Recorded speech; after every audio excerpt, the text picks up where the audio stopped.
तो hello guys, कैसे हो आप सभी। स्वागत है आपका मेरी एक और नई वीडियो में। तो गाइस आज की इस वीडियो में बात करेंगे अप्स एंड डाउन फोग और जो नॉर्मल इसमें फोग आते हैं वो। हालांकि 2025 या 24 में जो N160 आती है उसमें अप्स एंड डाउन फोग ही आते हैं, वो उससे बेटर ही हैं। पर हमारे पास 2022 का मॉडल है, हम कंपेरिजन कर रहे हैं अप्स एंड डाउन फोग और नॉर्मल फोग जो आते हैं। अप्स एंड डाउन फोग को USB फोग्स भी बोलते हैं और जो ये नॉर्मल फोग है इनके बारे में बात करेंगे। तो गाइस सबसे पहले बात करते हैं इनकी मेंटेनेंस के बारे में। एट द एंड यही सबसे बड़ा एक मैटर है कि जो चीज़ ज़्यादा अच्छी है मेंटेनेंस कम से कम मांग रही है। तो गाइस इसमें पॉइंट ले जाते हैं हमारे नॉर्मल फोक्स, इनकी मेंटेनेंस बहुत कम है। और पहली बात ये भी जान लो मेंटेनेंस कम क्यों है, क्योंकि जो इसका ऑयल सेक्शन है वो ये है, यहाँ इसमें ऑयल भरा होता है जो ये ट्यूब है, और इस कारण इसकी लीकेज के प्रॉब्लम बहुत कम है, थोड़े कम है, मतलब बहुत कम तो नहीं, थोड़े कम है। और जो अप्स एंड डाउन फोग है इसमें उल्टा कर दो, उसका ऑयल ऊपर है उसकी सील नीचे है, तो वो लीक होने का गाइस पॉइंट्स चांस कहाँ है। आप ज़्यादा ऑफरोडिंग करते हो या ज़्यादा गंदे रास्तों में चलते हो तो वहाँ इनके लीक होने के चांस हैं अप्स एंड डाउन फोग के। हालांकि इनके भी हैं पर ये उनसे लेट ही होंगे, वो उनसे पहले हो जाएंगे। जैसे कि हमारे नॉर्मल शॉक हैं वो 20 दिन चलेंगे तो वो 15 या 13 दिन चलेंगे, इतना फ़र्क आ जाता है।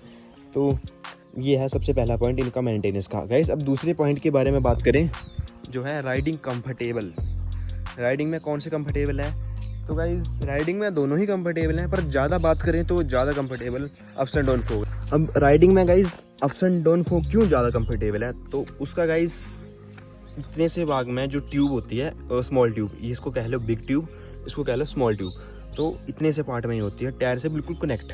तो गाइस जो भी खड्डा या जिसमें भी बम्प में जाती है बाइक तो इधर ही सारा स्ट्रेस खत्म हो जाता है, तो हैंडल के पास बहुत कम पहुंचता है।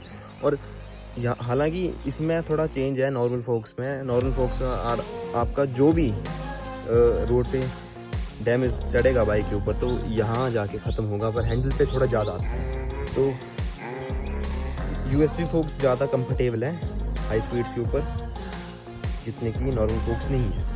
तो गाइस बात करते हैं थर्ड पॉइंट है गाइस लीनिंग के ऊपर कौन से ज़्यादा सोकर बैठ रहे हैं। तो गाइस लीनिंग के ऊपर आपके USB ही ज़्यादा बैठ रहे हैं, क्योंकि मैंने आपको बता दिया जैसे कि खड्डा जो ज़्यादा अब्जॉर्ब करते हैं तो उसी वही सेम चीज़ है, पर वो लीनिंग में ज़्यादा बेटर है।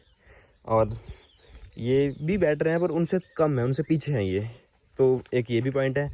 और गाइस तीसरी पॉइंट जो मेन पॉइंट है गाइस, ऑफ रोडिंग में गाइस ये नंबर ले जाते हैं। ऑफ रोडिंग में ये शॉकर आगे ही है, क्योंकि इनके जो ये ट्यूब है, ये ट्यूब ऑफ रोडिंग में इसका बहुत बड़ा रोल है। जो भी चिक्कड़ आता है टायर वो सारा इस ट्यूब पे गिरता है, और हमारी ये चीज़ सेफ़ है। अगर आप इसमें रबड़ चढ़ा लोगे तो वो आपके शॉकर कभी ख़राब नहीं होंगे। और हालांकि अप्स एंड डाउन फोग में उल्टा है, तो उल्टा जो है उसमें ऑयल सिस्टम भी सब उल्टा है। तो इस चक्कर में गाइस जैसे कि आपके यहाँ मिट्टी रेत वगैरह लगेगा तो सील क्रैक कर देता है, इसके चक्कर में तेल नीचे आ जाता है। तो अब ऑफ रोडिंग में नॉर्मल टेलीस्कोपिक ज़्यादा पॉइंट लेके जाते हैं और कामयाब भी गाइस यही हैं। तो गाइस अब बात करते हैं कि जो आपके नॉर्मल फोग्स हैं और USB फोग वो किन किन बाइक्स में ज़्यादातर आपको देखने को मिलते हैं। तो गाइस जो USB फोग्स हैं वो आपको मिलते हैं सुपर बाइक्स, और जो नेकेड स्पोर्ट्स बाइक हैं उनमें आपको ज़्यादा देखने को मिलते हैं, क्योंकि नेकेड स्पोर्ट्स भी और सुपर बाइक की उनकी स्पीड्स परफॉर्मेंस हाई लेवल की है। और जो नॉर्मल फोक्स आपको गाइस, जो ये नॉर्मल फोक्स हैं वाले जो आपको डेली यूज़ की बाइक्स हैं उनमें ज़्यादातर देखने को मिलते हैं। आजकल तो डेली यूज़ में इनमें भी आ रहे हैं, नए जो इसका मॉडल है उसमें भी अप्स एंड डाउन फोग आ चुके हैं। जैसे कि स्प्लेंडर वगैरह उनमें तो यही आते हैं, उनमें कभी भी चेंज नहीं हुए। हालांकि ये पुराने मॉडल हैं, इसमें बजाज ने चेंज कर दिए, नए मॉडल में तो चेंज कर दिए। और स्प्लेंडर वगैरह जो छोटे सेगमेंट है जिसमें पावर उतनी खास नहीं है उनमें यही शॉकर आते हैं। और जो ये शॉकर हैं और स्प्लेंडर के शॉकर में बहुत फ़र्क है, क्योंकि जो इसकी मोटाई है और स्प्लेंडर की मोटाई पतली है, रॉड की भी और इसकी भी, तो उसकी स्टेबिलिटी भी कम है और वो उसकी पावर के हिसाब से कर दिए हैं। तो ये पॉइंट्स है गाइस। तो गाइस अब बढ़ते हैं नेक्स्ट पॉइंट की तरफ। तो गाइस जो नेक्स्ट पॉइंट वो मेरे को लगता है कि जो अप्स एंड डाउन फोग की लुक्स और नॉर्मल फोग की लुक्स है, तो गाइस उसमें पॉइंट ले जाते हैं अप्स एंड डाउन फोग, क्योंकि ups and down fog point ही लेके जाते हैं, क्योंकि उनके काम भी कुछ वैसे ही हैं। जैसे अप्स एंड डाउन फोक जिस बाइक में आते हैं वो बाइक बल्कि सी बड़ी बाइक लगती है, मस्कुलर सी बाइक लगती है और उसमें पावरफुल भी ज़्यादा लगती है। हालांकि ये बड़े ही इंजन्स में आते हैं अप्स एंड डाउन फोक, क्योंकि उनमें ज़्यादा पावर है, और नॉर्मल फोक्स बड़ी बाइक्स में नहीं आ पाते क्योंकि ये कामयाब नहीं है उन बाइक्स में। जैसे कि ड्यूक 390 वगैरह है, उनमें इतनी पावर है जहाँ ये कामयाब नहीं है। अगर ये उन बाइक्स में डाल दिए तो कहीं ना कहीं एक्सीडेंट रेस जो होगा वो बढ़ जाएगा। तो ये चीज़ है।